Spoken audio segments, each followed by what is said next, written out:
upon their arrival was almost unspeakable. We are all evil in some form or another. I'm not guilty. The dead won't bother you. It's the living you gotta worry about. If I couldn't keep them there with me whole, at least I felt that I could keep their skeletons. Well, hello. Hi. Welcome to the Bad Taste Crimecast. I'm Janelle. I'm Vicky. And we're here to talk to you about true crime. True crime. We just had a long conversation about political things. It was about a lot of stuff. We were just talking about cow fashion. Sad cowgirl styles, that I like to call it. If this is your first time listening, a special hello to you. We've got a great show for you. I forgot that I pulled up a news thing before this. This is going to be a fun one to lighten the mood of 2020's election year. No, it's not. No? No. Oh, mine's fun. Mine's not. Mine's fun. Mine's not. Oh, boy. Sorry, guys. Okay, well, we'll start with a fun one and end with a heavy one. Yeah, there you go. But first, we're going to head over to the newsroom. Fit to breathe, our food is unfit to eat. We sit watching our TVs while some local newscaster tells us that today we had 15 homicides and 63 violent crimes, as if that's the way it's supposed to be. We know things are bad, worse than bad. So our news today takes us to South Carolina. Do you love South Carolina? And Taco Bell. Taco Bell, okay. White people tacos, but I can deal with it. So there's a 24-year-old man named Matthew Scott Russell who fled the scene of an intentional hit-and-run accident and then went into a nearby Taco Bell. And he basically started doing some really weird shit in this Taco Bell. Which is the only place to do weird shit. Is it a Taco Bell or a Menards? Yeah. Oh, my God. True. So when he got into the Taco Bell, they say he allegedly punched a customer, attempted to kiss a pregnant woman and touch her stomach, and at one point took off his pants and began humping a customer's leg. Was he on PCP? Yes. I don't know if it was on PCP, but he was under the influence of alcohol and drugs. Okay. That sounds like a PCP. Yeah, move. they definitely called the police, but in order to stop him, the customers restrained him by tying his hands behind his back with garbage. They sprayed hot sauce in his face. They tied his hands behind his back with garbage bags. Okay. And then they also attempted to put him in a trash can to stop him from forced him to eat all the nachos from running away. So they tied him up with trash bags and then put him in a trash can to stop him from running away and called the police. So he has a bunch of charges that he got in half an hour, including assault, indecent exposure, public disorderly conduct, and false information. Because also, he gave touching them the belly of a pregnant woman should be a fucking crime. Yeah, but he gave them a pair of false names before giving them his actual name. It always works, guys. So 100% of the time, all the time. Good luck to you, sir, in your ongoing legal troubles that will be ongoing for a hot minute. Really, honestly, there's so many more weapons in Taco Bell that they didn't utilize. Like hot sauce. Crunch wraps. Crunch wraps. It's like a fucking frisbee of death. Oh my gosh. So heavy. So heavy. Next, full of beans. We're going to move on to Netflix and kill. This week, it's more of an HBO and kill. Because we're talking about McMillions. You can see a theme coming out here, I think. Can we? So McMillions is a series on HBO about the McDonald's Monopoly game and the big time fraud that happened on it. Yeah, I don't participate in any of that shit. It was so the game ran from 1989 to 2001. However, basically between 90 and 2001, there were no legitimate winners of the game at all. Except for a small fry and an ice cream cone and a Big Mac. So it's fraud that totals $24 million, and it is all thanks to ex-police officer Jerry Jacobson and a couple of other people who helped him.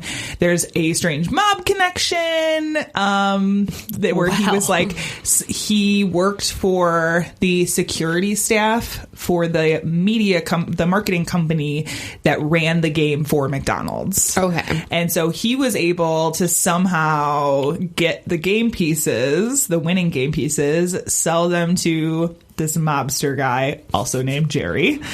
Jerry and Jerry. Yeah. Jerry and Jerry. It becomes like a sitcom. It's an interesting piece of it. And he would go and sell them to other people. So the FBI started looking into this, and they did some like undercover stings, and were looking into the people that were winning the millions to try and track down who this Jerry guy was. Now, the thing I love about this is HBO has like this certain flair when they do documentaries, and this one's really fun. Okay. Because they have a lot of the FBI agents that were originally working on this case, and the guy, the young kind of new fresh FBI agent whose name I forget, is fucking hilarious. And he's just like, he's so funny. He's so funny. And just like kind of a really charismatic guy in telling this story.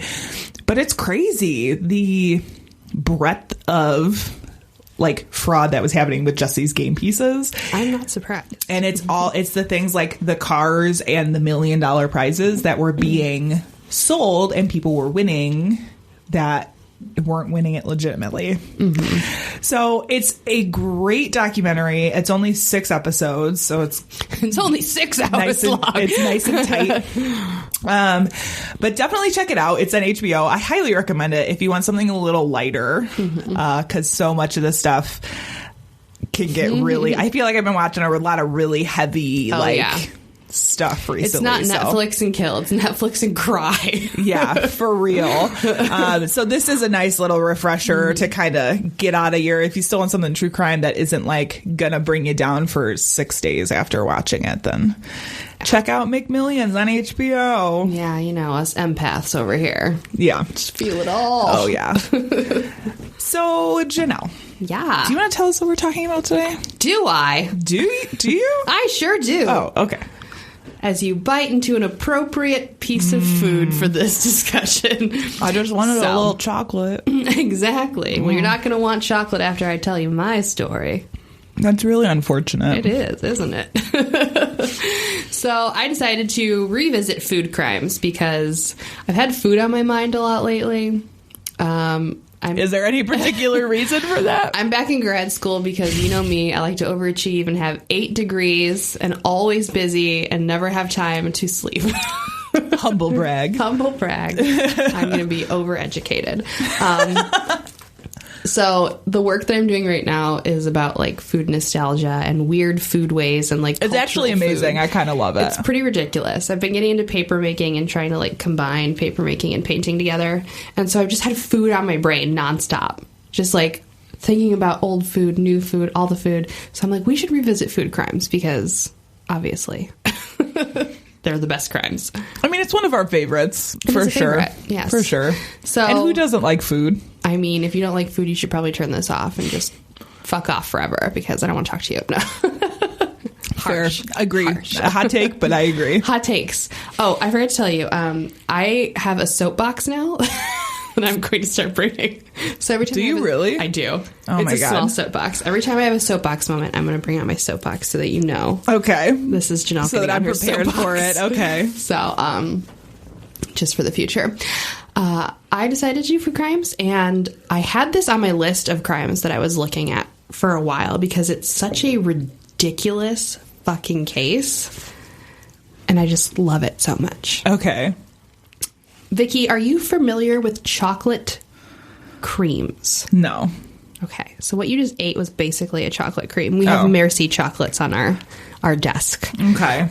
They're a particularly very, very British chocolate that is filled with a delicious interior, kind of like a Cadbury egg. Yeah. But varies in flavors. Yeah. Well, it's not like your standard filling where it's like really like drainy, like liquidy, or like Drainy I don't know how to chocolates. describe it, but it's a very like firm filling. Yeah. So they're very, very popular thing that was super popular around the turn of the century and really, for the longest time, only accessible to the rich because chocolate was expensive.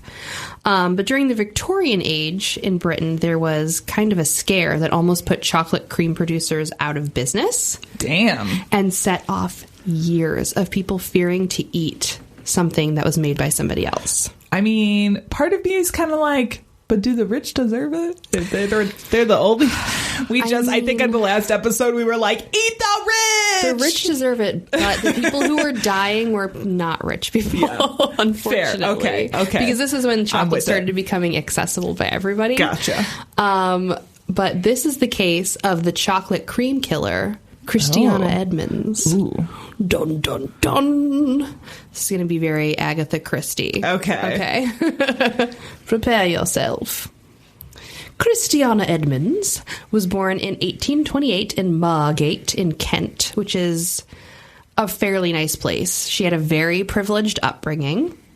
When she was young, she was diagnosed with hysteria, which, if you're not familiar... Hysteria is one of my favorite old-timey diagnoses because it's total bullshit. It's a catch-all. Yeah. It's a catch-all diagnosis for women who had any and every kind of symptom you could ever think of. Anxiety, shortness of breath, fainting, insomnia, irritability, nervousness, and promiscuity. It's basically like if you're a woman, you're diagnosed with hysteria. Mm-hmm. Yeah.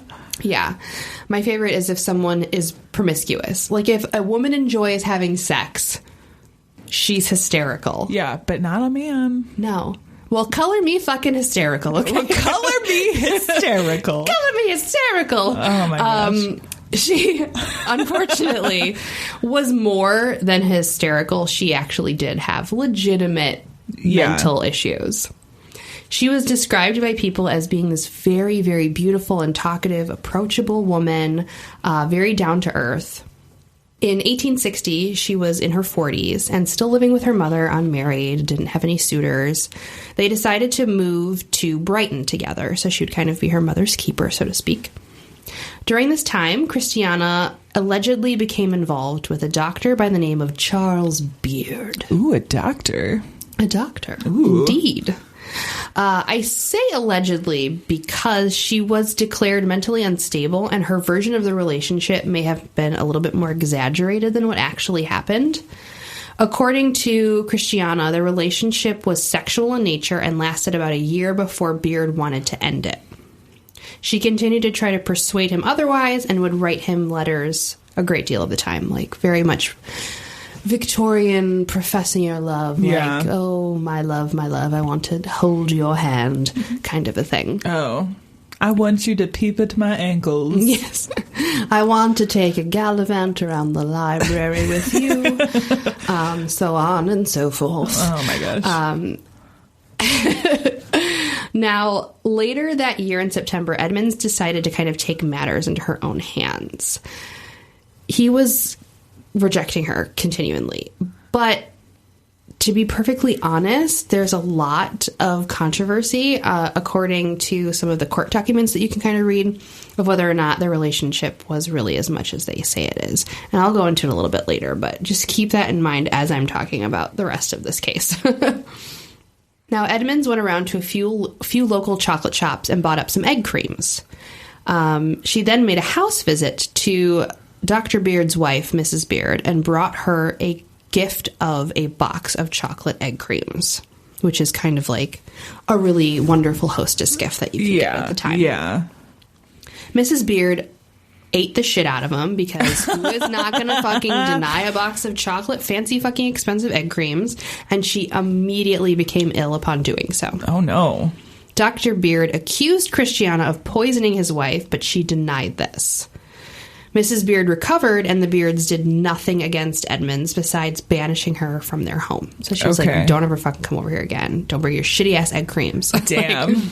So, it was now 1871, and Christiana Edmonds was still on her same bullshit, buying up egg creams all over the town. She was just like, egg creams, I love them. Buy me some more. However, she would begin returning them to the vendors, stating that they were not good and not up to snuff. Oh, boy. Who returns chocolates? That's weird. Already opened? Well, the way that things were kind of given out back then is like it was all open cases. Yeah, no, there's no pre-packaging. There's all open cases. You go and pick what you want. They just dump it into a fucking bag with their hands. They don't wash their hands. There's nothing. There's no fucking sanitation. It's just like, oh, I'm just gonna like go to the bathroom and touch your food and put it in a bag. Yeah, that's gross. So, it's very I'm so gross. glad we have like hygiene practices now. Yeah, I mean, in theory. In theory, people wash their hands now. Yeah, they're aware that germs hands. exist and are a thing and are real on a microscopic level, but there's still people who do not wash their hands. People, don't be gross. Wash your hands. Wash your fucking hands. You don't have to use hand sanitizer, but at least wash your hands. Yes. So, she began returning them, saying that they were just no bueno. And because it was the olden times and nobody had any standards, the egg creams were then resold. Okay. We're not going to throw away perfectly good chocolates. Oh, no. Yeah. We're going to visually inspect them with our eyes and then put them back in the case for somebody else to buy. Yes. Okay. So, Edmonds had been lacing the chocolates with strychnine, which she had brought from a dentist, stating it was to kill alley cats. Which, totally normal. Makes sense. Yep. The dentist actually started thinking that she was killing... This is the best part. She was killing too many cats because she was buying up so much strychnine. She's like, you're killing too many cats. Oh, my So God. the dentist decided... Wow. The dentist... You have a cat killing problem, I think. I feel like you're killing too many alley cats. Oh, my God. So the dentist decided not to give her any more strychnine, which she then started buying from somebody else, which was a milliner. If you're not familiar with what a milliner is, they are a hat maker. And this was back when hats were made with really horrible fucking chemicals that would drive hat makers insane, which is what Mad as a Hatter comes from. Oh. So things like lead, pure cadmium, of course. strychnine, all for your fancy fucking top hat. Yeah. So very fun. The milliner was like, sure, I'll give you strychnine, no questions asked. Here you go. Yeah. So vendors started getting... Everything was so much easier back then. Right? You could just buy poison. Yeah. No receipts. Yeah. That's like when gave a they shit. subscribed to you cocaine. Oh, or fuck prescribed yeah. you cocaine for like... Cocaine morphine mix for headaches. Everything. Oh, God. Snort it, inject it. It is the cure-all. Oh, my God. Yes. It was the best of times. It was the worst of times. It's going to be my catchphrase from now on. Yeah. So vendors started getting a little suspicious of her as she kept coming back with chocolates constantly, being like, this is not what I ordered. So Edmund started paying young boys off the street to purchase chocolates for her and return them to the vendors. Now, if you know anything about large towns at this time in the late 1800s, poverty was exceptionally rampant. Yeah. Orphanages weren't really a thing, and children lived on the fucking street. This is before the orphan trains. Exactly. And this was in England, so it was even worse. Yeah. So children lived on the street. They fought, they scrapped, they stole, they did what they could. Yeah. So she was paying them to purchase chocolates and return them. Not a bad gig for a little kid who has no home and no food. So in June of 1871, a 4-year-old named Sidney Albert Barker was on holiday with his family and died suddenly, supposedly, from eating chocolates from a shop called Maynard's. This was on Brighton Beach area, like a vacation place. Okay. The Brighton coroner, David Black, ruled the death natural causes, although it would later be quote-unquote confirmed. I say confirmed because they didn't actually go back and, like, do tests. They were just, like, in the newspaper, confirmed that it was death due to poisoning. I love that even, like, as a 4-year-old, it would be considered natural causes. Like, is it though? But, I mean, if you think at the time... Yeah, they had really... Children dying all the time. Yes, yeah. True. Yeah, so it's, you know, it was a rough go at 4 years old. That mortality rate, it was great. Yeah, so... After the coroner's inquiry, Christiana, of all fucking people, came forward to offer evidence describing how chocolates that she brought to Mrs. Beard the year before made her become ill, and she bought them also from Maynard's. Oh my gosh. What a coinky-dink. She's really playing the long game here. She is. So the investigation now turned to the sweet shop, and traces of strychnine were found in some of its chocolates. So they were like, okay, well, obviously there's some sort of something cross-contamination happening. Edmonds then started sending boxes of tainted chocolates to prominent people in the community. She sent Mrs. Beard another box of fucking tainted chocolate, and this bitch ate them and got sick again. At that point, I'd be like, am I just allergic to chocolate, though? Right? And just stop eating anything that anybody also, sends me. You got sick from chocolate. I'd be like, maybe I shouldn't eat chocolate again. Right. Right? Or at least chocolate that I don't get. Like, Right? she's just getting chocolate from somebody. Somebody's just randomly, without a name, sending you a box of chocolate? Like, Right. dude, don't eat it. Oh my gosh. So police started to finally connect the dots with the chocolates being poisoned. Now, this clever little cunt, I'm going to say, because in Britain, that's totally acceptable. I don't mind it anyway. Good. Because it's a very different connotation in that country than it is here. This clever little cunt sent a box to herself as well. Yeah. Okay. She's that is really pretty clever. That is pretty clever. The long game. So she would tell everyone, that she was poisoned from these chocolates. She's like, oh my God, I bought chocolates from Maynard's as well, and I was poisoned. After she had told the police that she bought chocolates from somebody else, and they became poisoned. So, a little fishy to the story. After she sent it to herself, Dr. Beard started getting a little bit pissed. He was pissed that his dumb wife fell victim to the poisoned chocolates, not once, but twice. So he went to the police. Edmonds was arrested and charged with attempted murder of Mrs. Beard and the murder of the young boy Sidney Albert Barker. Just like that. Just like that. Lickety split. The trial began in 1872 and was highly sensationalized. That actually doesn't surprise me. Everything back then was like so sensationalized. Over the top. The drawings of the trial are really great. You should look them up. They made her have like this crazy set of eyes. Like she looked like she was staring daggers at people. During the trial, Edmund's poor old mother testified that there was a history of mental illness in their family and that Christiana was absolutely cuckoo bananas. She stated that her father had gone mad before he had died. She also said that her sister had committed suicide and that her brother had died in an insane asylum. Wow. So, not a great family history. The prosecution suggested that after her attempt to kill Emily Beard failed, she started on her subsequent poisoning spree around Brighton because she wanted to blame Maynard's for the poisonings and get back into the good doctor's graces. When Dr. Beard was called to testify, he stated he never had a relationship with her, but was just nice to her. Now, this is where the contention comes. The defense argued against this, stating that there were several correspondences between them that proved a whole lot of fucking flirtation. Okay. I mean, shameless flirtation. Yeah.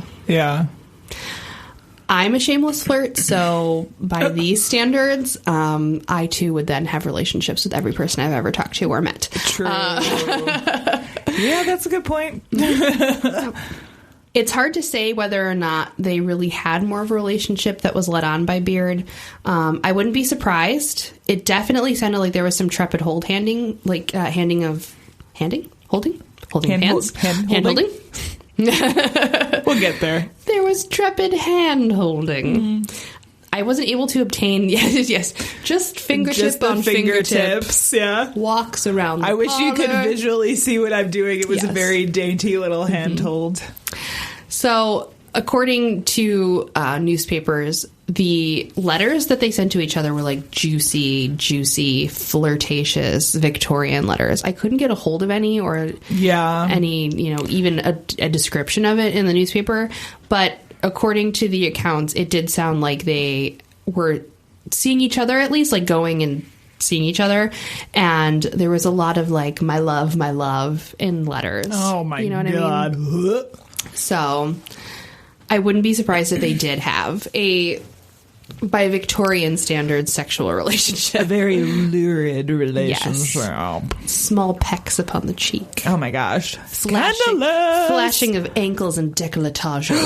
Oh gosh. So Edmonds was convicted of the crimes and sentenced to death. But wow. Due to her mental state, they decided to have a final examination of her. She was sentenced to hang, but then claimed quickly that she was pregnant. Right? Was she actually pregnant? Okay. Sorry. Continue. The sentence could not be carried out, and then a doctor had to examine her, of course. In the examination, they realized she was not pregnant. Okay. Of course not. She was lying. This bitch. She was lying. The sentence was then changed to life in an asylum after a psychologist examined her. Which is like, part of me is like, that's also as good as a death sentence. It really is. Especially 1870s style insane asylums. Yeah. You're gonna die. However, she lived a pretty long life in that insane asylum. Edmonds was sent to Broadmoor Hospital for the criminally insane. Broadmoor housed killers of all sorts. Baby batterers, rapists, arsonists, anything and everything. This place was really fascinating and has a really interesting backstory of its own that's worth looking into. So if you're interested in that kind of like crazy fucking insane asylum bullshit, look up Broadmoor in Brighton. Edmonds would remain in Broadmoor the rest of her life. There are many tales of her making passes at doctors and nurses and other inmates in there. There's like really interesting newspaper articles that take a look back at some cases, and hers was involved in there, and as well as just looking back at how Broadmoor has developed over the years. It's really fascinating. It appears that her sexual proclivities were exacerbated by being institutionalized. She would try to basically have a relationship or fuck everyone that she ever saw or met in the institution. Wow. Doctors, inmates, anybody. On September 19th of 1907, at 78, after being in Broadmoor for 35 years, Edmonds died of natural causes.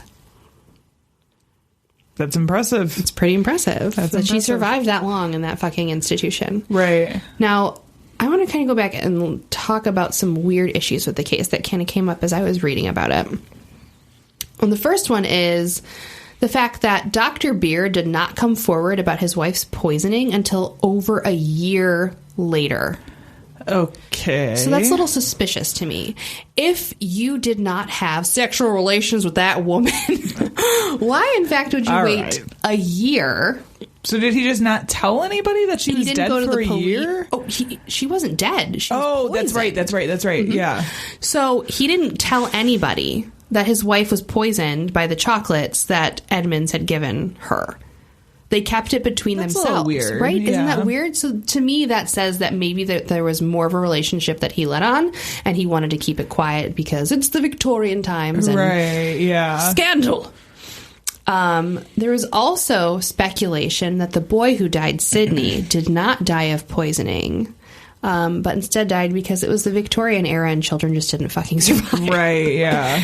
The natural causes that he was exactly. It might have just been purely coincidental that he had chocolates and then died, because other people also ate chocolate from the same box. And it was fine. And didn't die or get sick. Yeah. But also she wasn't poisoning whole boxes. She was poisoning single chocolates. Okay. So it's hard to say really what happened with that child. Yeah. Not only that, but accidental poisonings were actually super duper fucking common at this time, and actually a really bad rampant problem. I guess I didn't realize that poisonings were such a bad issue. Mm-hmm. Health standards at this time were extremely low and pretty much non-existent. Accidental poisonings from cross-contamination of rat poison was the most common cause of accidental poisonings. Damn. Rat poison is fucking strychnine. Yeah. So, she was poisoning people with strychnine. So it's like, this is not an uncommon thing. Also, technically, according to a lot of people, because there's like a Reddit page for this case and a lot of other, speculative articles, Edmonds didn't have a motive to start randomly poisoning fucking chocolates everywhere. According to some people. right? Yeah, but Why I would you feel go like- from going towards one person and then trying to poison a bunch of people to cover your tracks? They said it didn't really make sense. I mean, I can see that, but at the same time, it's like if It's a good cover. It's a really good cover if you're to trying blame it on to, the chocolate chop. Exactly. So, I think it makes sense. Like I said, long game. She was playing the long game. Exactly. Most people are just trying to see it like, well, she was this jilted lover and wanted to get back at him, so she tried to poison the wife, and that was that. And then it just so happened that other people started to die from poisonings. I think it's a cover story, to be perfectly honest. I can definitely see it being a cover story. Especially the little kids who were like, yeah, that lady paid me to go buy chocolates for her and then told me to take them back. Yeah. Yeah, that's a cover story. And lastly, the evidence was very circumstantial in reality. I mean, she was going to a bunch of different chocolate shops. She did only mention Maynard's in her, story, but she was going to other chocolate shops and poisoning them. So I don't know about circumstantial. There's a lot of witnesses, a lot of there's no reason for a child to really lie about, receiving money for buying chocolates for somebody and returning them. Right. Or the milliner and the dentist also saying that they gave strychnine to her. She was mentally unstable. This is not super out of the realm of possibility.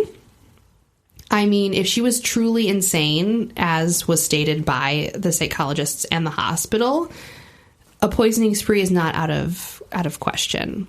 I don't think that Dr. Beard was truthful about the relationships with Christiana at all. I do think that there was something more to it, and that she was pushed to react in this way. Now, if you want to learn more about the story, there is a really amazing 6-episode British TV series from the 70s called Wicked Women that was part of Saturday Night Theatre, and it tells the story of a host of sinister British women. They did an amazing episode about Christiana Edmonds, which is worth a watch. You can actually watch the entire fucking thing on YouTube. Ooh, there's a link. Nice. I put it in here so you can watch it. It's delightful and cheesy, very 70s. It's like an hour long. It's really great. I really prefer these kind of like British murder mystery shows They're over the so US good. ones. They're It's so just good. So fucking great. You agree, Aggro? Hi, Podcast Kitten. He's like, yes, the British television shows are much better. Bye, Podcast Kitten. There's also a 1939 novel called The Black Spectacles by John Dickinson Carr, which is based on this case. I don't know why it's called The Black Spectacles, but it is. And then there's another made-for-TV British movie called The Great Chocolate Murders, which is pretty good to chocolate out to check out. But also to chocolate it out. Ooh.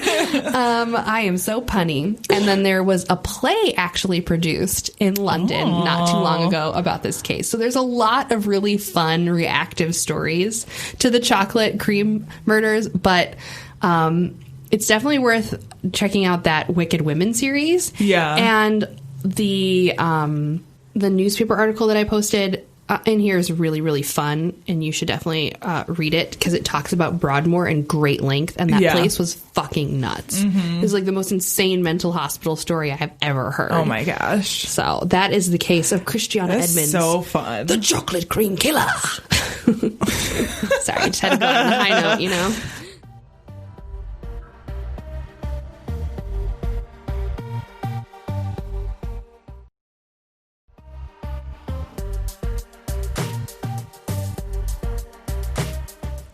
Well, I guess it's good that we went on a high note because we're about to get real low. Oh, God. I'm going to have a chocolate egg cream. Yeah. In fact, so much so that I am going to put a content warning. Oh, no. Yeah, content may Why not be are you gonna ruin my appropriate fun episodes? for all listeners. We're going to be talking about... Am I going to throw this chocolate back up?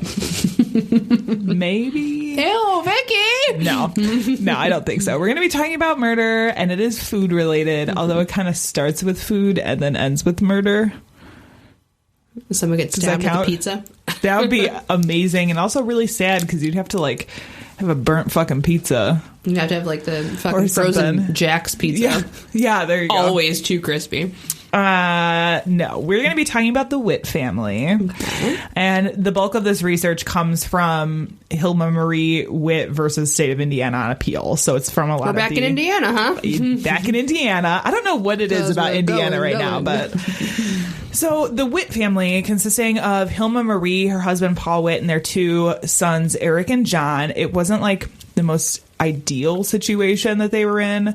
Starting in 1979, Hilma began expressing a desire to leave Paul because he was physically abusive to her and both of their sons. And the family Very was... good reason.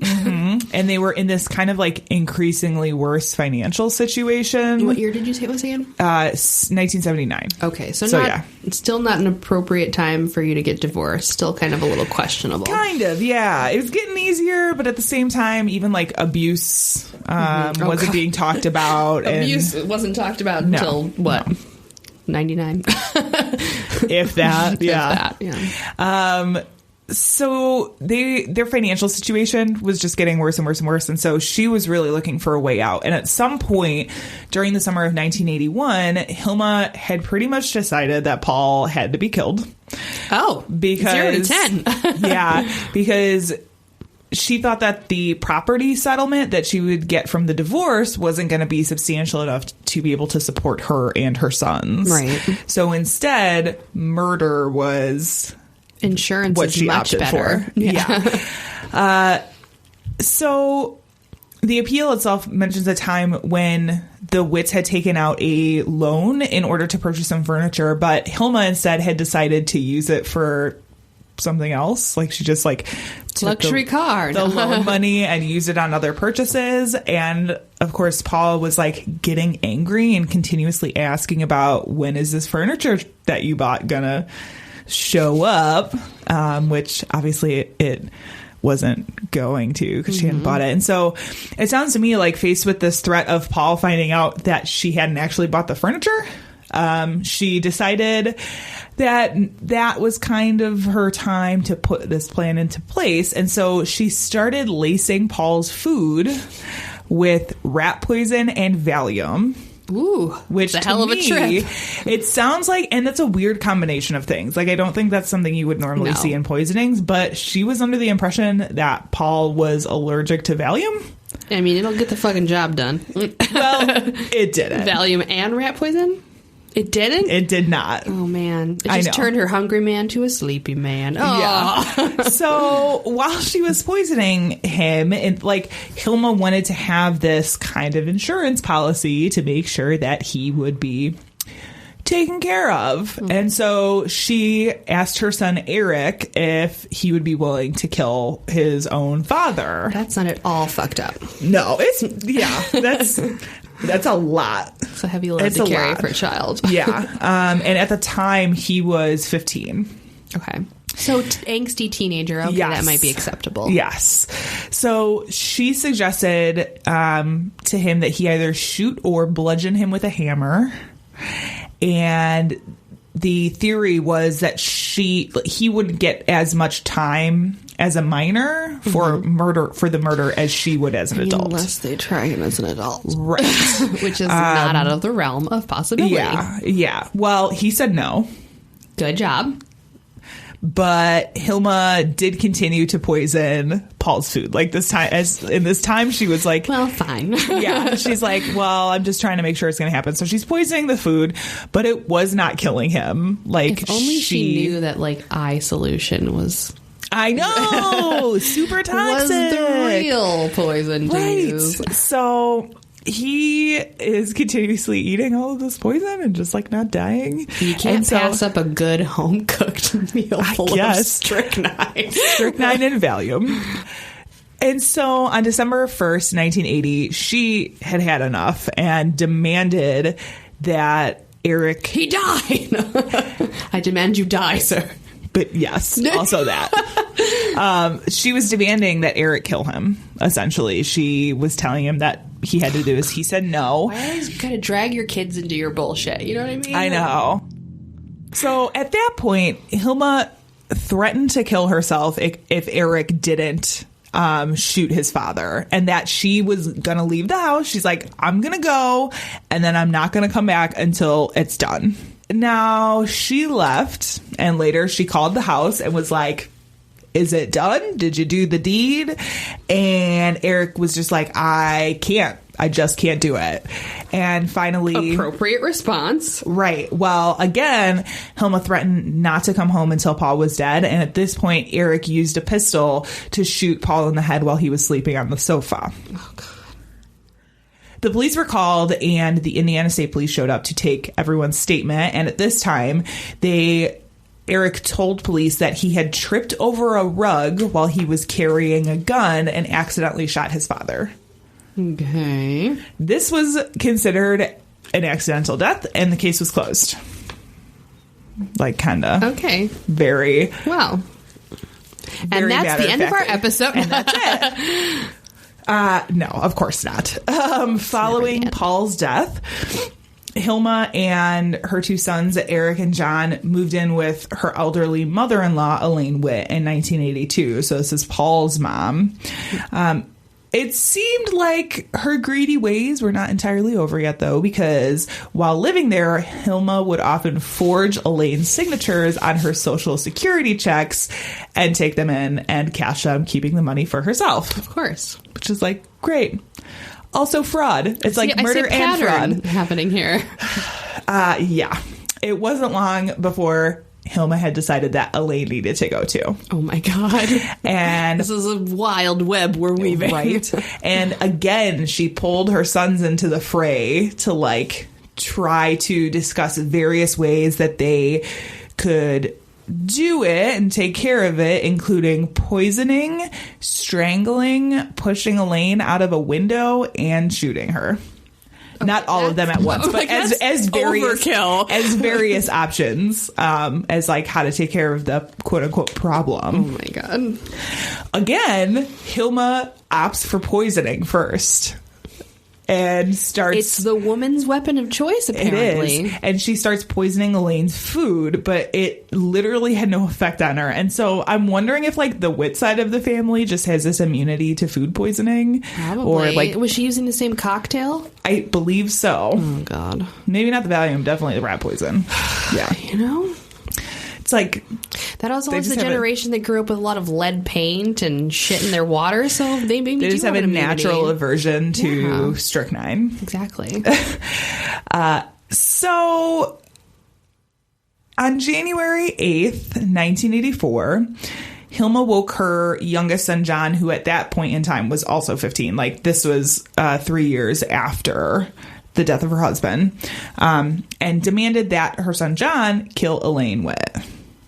There was far less arguing from John, who complied right away and shot Elaine in the ribcage with a crossbow. Crossbow? Where'd that come from? You know, Indiana. Indiana. Gary, Indiana. I get the feeling that Hilma knew they wouldn't be able to cover this one up as an accident because crossbows and I tripped over a stoop this time and shot her with a crossbow. Well, and honestly, instead of calling the police, they opted to dispose of the body. Always a sound decision. It took them 4 months. What? Yeah. Wait, what? 4 months. To get rid of a body. Yeah. So again, this is from the appeal document. Quote, the body was cut up with knives and a chainsaw. A trash compactor and garbage disposal were used to destroy some of the parts of the body. Acid was also used to dissolve some of the bones. The remains were stored in the garbage bags in a freezer. Finally, with help elicited from friends of the sons, the remains were discarded in Indiana, Illinois, and California. For some weird reason, though, Elaine's Social Security checks continued to get cashed. Well, you know, once a scammer, always a scammer, I guess. Help herself. Yeah. Mm-hmm. And so police looking into Elaine's disappearance eventually caught up with Hilma, Eric, and John after they continued to cash the checks and drain Elaine's savings. It wasn't long after that that John, who at the time of their arrest was 16, confessed to shooting his grandmother with the crossbow. He also informed them that his father's death wasn't accidental. I mean, must you confess to everything? He was just like, here's all the stuff. Actually, if you're going to save your ass. In my house has been my fault. Yeah. I mean, if you're going to save your ass, that's when you confess to everything, I guess. So this kind of like caused them to reopen this case of Paul Witt and re-examine his death that happened a few years earlier. Authorities questioned Eric as well, who confirmed that indeed both murders were intentional and that the entire thing was orchestrated by their mother, Hilma Marie. Both Eric and John cooperated with authorities and gave them all the information they needed, eventually agreeing to a plea deal in which they pled guilty to voluntary manslaughter in exchange for their testimony against their mom. So they had to go into court and testify against their mother in order to get any sort of plea deal. Of course. Right? Which is like, I don't know how I feel about that. Yeah. Part of me is like, you got to take her down, but like, I wish they both would have gotten more time, I guess. But at the same time, it's like they were young and manipulated by their mom. I don't know. It's a hard thing. I have complicated feelings about it. When your parents pit you against one another. I don't know that from experience whatsoever. Yeah. You don't even have siblings. What are you talking about? Siblings or parents. It eventually came out that Hilma's own mother, Margaret O'Donnell, knew about the plan to kill Elaine as well and had helped to dispose of some of the body. Oh. And she was only charged with assisting a criminal. Hilma herself was eventually charged with murder and conspiracy to commit murder. Just something worth mentioning really quick. Hilma was caught while she was cashing Elaine's Social Security checks. So you can bet your ass that they also charged her for forgery. Yeah, I would fucking hope so. And for that, she got a 10-year sentence that was handed down before any of the murder charges went to trial. So she got convicted of like Social Security's forgery before she even went to trial for murder and got 10 years. Which I was like, okay, good job. Like, gotta hit her with the book, man. Yeah. During the murder trial, John and Eric testified to the entire plot, from their mother demanding the murders to the disposal of the bodies. Much of the evidence relied on the testimony from the two sons, especially in Paul's case, because it had happened 3 years earlier and there wasn't really like an extensive investigation into it because they had said it was an accident. So it's like, you know, it didn't seem like that raised any red flags with them at all. Ultimately, John was given 20 years. Eric got 5 years. And Hilma, being found guilty of murder and conspiracy, received consecutive terms of 60 and 30 years, totaling a 90-year prison sentence. There have been multiple attempts to appeal on various fronts. In the case of her husband, Paul, Hilma raised claims on appeal, including restricting cross-examination of state's witnesses, alleged giving of additional instructions to the jury during deliberations, refusal to give appellants tendered instruction number 1, sentencing, and sufficiency of the evidence. All of these claims were denied. In Elaine's case, the big appeal argument had to do with the inclusion of evidence from the shooting of Paul Witt. Evidence like that is typically brought in to show a commonality between crimes, but Hilma was arguing that the two crimes were completely different in modus operandi, which they weren't really. No. Like, they basically had the same MO. I mean, they could argue that she was trying to kill the mother for money strictly, and that the other one was more out of like a, you know. I guess, but like both methods, I mean, both times she started with poisoning their food for a while, which again, that Witt side of the family, you're not going to poison them, apparently. No. Iron stomachs. For real. So she also argued that there was some prejudicial and unrelated testimony, and that the prosecution made inflammatory remarks in the presence of the jury, impeding her right to a fair trial. Sufficiency of the evidence and like a few various other things. All of these things were denied. In the end, Hilma's sentence was upheld and she began serving out her sentence. The most recent thing I've been able to find about Hilma Marie Witt happened in 2008 when she went to court to ask for a modified sentence. At the time, she was 58 and she was representing herself in court. Again. I know. How many times do we have to say this? Don't fucking do that, okay? Yeah, but unless at that point, you were a lawyer. Yeah. That's the thing, is like, I wonder if just at that point, she'd already been in jail for like 14 or 15 years. She probably didn't have money to pay a lawyer. You know, at that age, it's either your kids supporting you, which her kids were either in jail or no longer around, and or your family supporting you, which you've killed. Exactly. You've killed the rest of them. Yeah. So sometimes you have no choice to do it yourself. And this was just for like a petition hearing. However, her theory was that she had found several errors in her trial transcript and was hoping to have her sentence reduced from the 90 total years that she had. The court found that the majority of the errors were minor typing errors from when the transcripts were originally made up. Hama also tried to present a letter that she had received from her son, John Witt, who had died since his imprisonment. The letters, she said, showed that he had admitted to lying in court. Even if this was true, the court found that these would be considered hearsay. Right. And would not be accepted as fact because he's dead.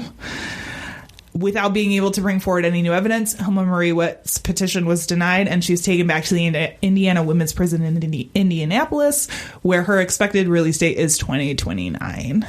That's not that long. It's not. Maybe And I'm we'll pretty sure revisit I'm pretty sure that's a release date on parole. So she might not even get out then, but that's like good behavior. And honestly, in 2029, so if ready for some math? Do you got math brain on? Yeah. In 2008, as much as I can. In 2008, she was 58. So now she would be 62. No, 72, right?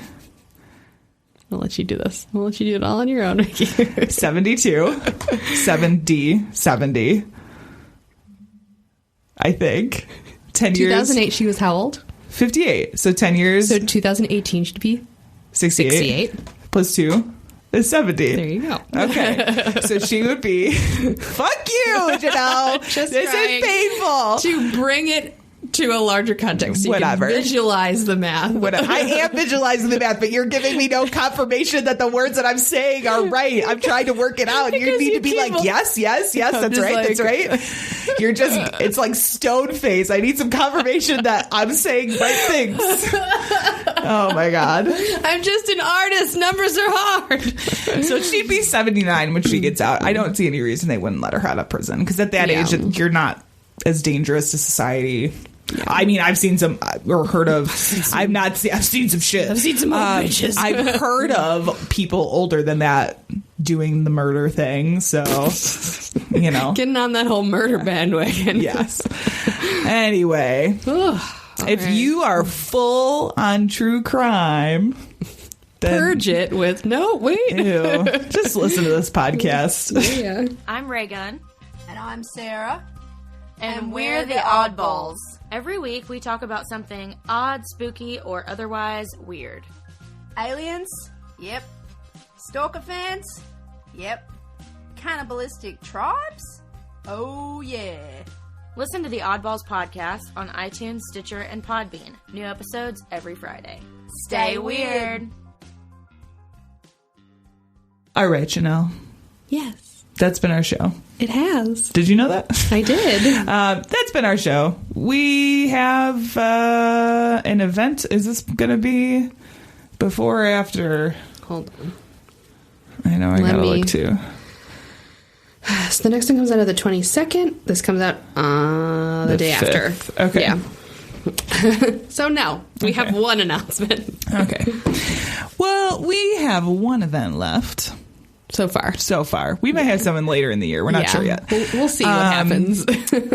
We are going to be in Kansas City July 11th and 12th for the True Crime Podcast Festival. Yeah, Kansas City. Yeah. Home of the BBQ.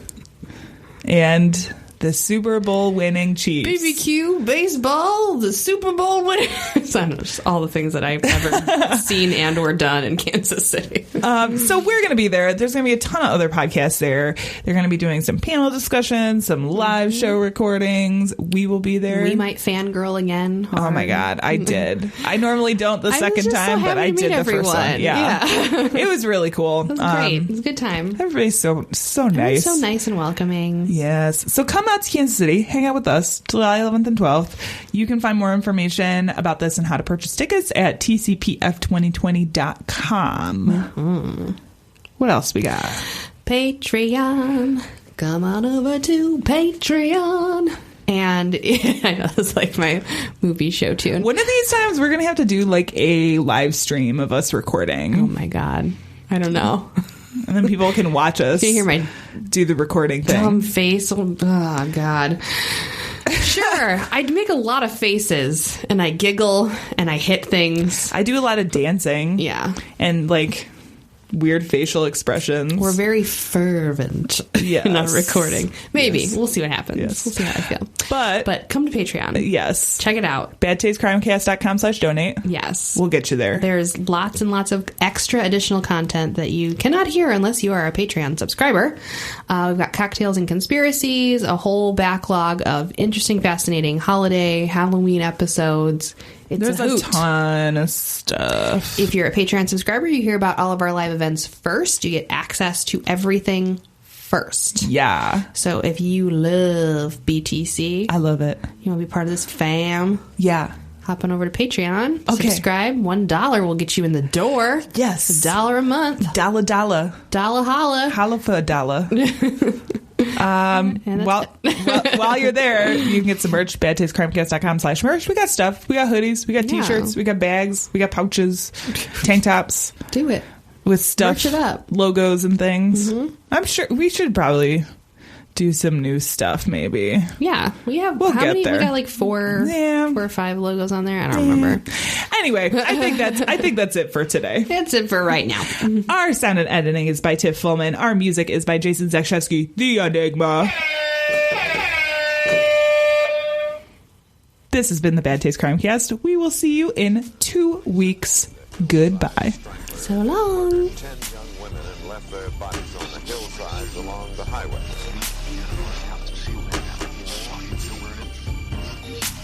It was as if a wave of evil washed over this town. We are all evil in some form or another.